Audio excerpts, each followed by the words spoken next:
वक्फ board क्या है और सरकार वक्फ बिल में क्या बदल रही है। वक्फ का इस्लामिक नजरिए से एक आम मतलब है कि किसी चीज को सदका करना, और अक्सर ये चीज नेक काम के लिए होती है। अल्लाह के नाम पर वक्फ करना, इसमें खाली जमीन, खेत, बिल्डिंग, हैंडपंप, मुसाफिर खाना, स्कूल, अस्पताल, ट्रांसपोर्ट के लिए गाड़ी वगैरह और भी बहुत सी चीजें आती हैं।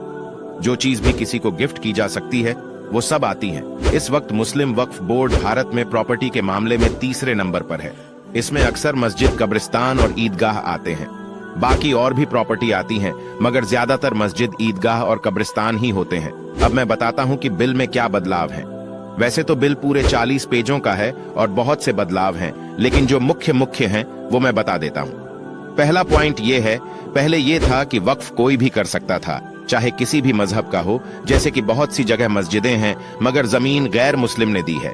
इसमें यह बदला गया है कि अब सिर्फ मुस्लिम ही वक्फ कर सकता है, और वो भी ऐसा मुस्लिम जो पिछले 5 साल से मुस्लिम ही हो। मतलब कि अब कोई गैर मुस्लिम वक्फ नहीं कर सकता।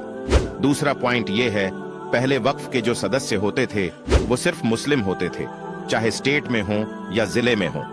इसमें यह बदला गया है कि जिले में 2 गैर मुस्लिम सदस्यों का होना जरूरी है। मतलब कि गैर मुस्लिम प्रॉपर्टी नहीं दे सकते मगर सदस्य बन सकते हैं। तीसरा पॉइंट ये है, पहले जिला मजिस्ट्रेट का कोई दखल नहीं होता था, वो कुछ बदलाव नहीं कर सकता था। इसमें यह बदला गया है, अब जिला मजिस्ट्रेट अगर यह समझे कि यह प्रॉपर्टी वक्फ की नहीं है बल्कि किसी और की है या सरकार की है, तो वह वक्फ की प्रॉपर्टी को रद्द कर सकता है। बदलाव बहुत हैं, क्या क्या बताऊं। पहले गांव देहात में मस्जिद और कब्रिस्तान के पक्के कागज नहीं होते थे और अभी भी नहीं होते हैं, मगर इस बिल से जो उस जमीन का 30-40 साल पुराना मालिक था वो ये बोल सकता है कि ये मेरी जगह है, मस्जिद हटाओ, कब्रिस्तान हटाओ।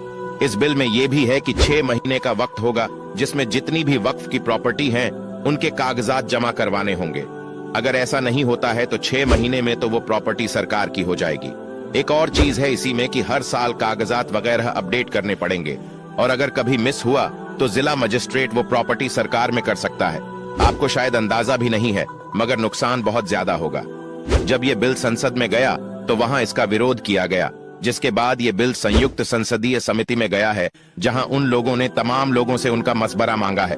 इसे देखते हुए जमात रजाए मुस्तफा बरेली शरीफ ने एक QR कोड बनाया है, जिसको आप स्कैन करके अपनी राय आसानी से ईमेल कर सकते हैं। इस QR को गूगल से स्कैन करें, फिर वहां आपका नाम और नंबर डालकर नीचे ईमेल का लिंक आएगा, उस पर क्लिक करें, फिर वहां ऑटोमेटिक ही ईमेल लिखा हुआ होगा, आपको बस सेंड करना है। ये काम जरूर करें, क्योंकि जो प्रॉपर्टी अल्लाह के नाम से वक्फ है उस पर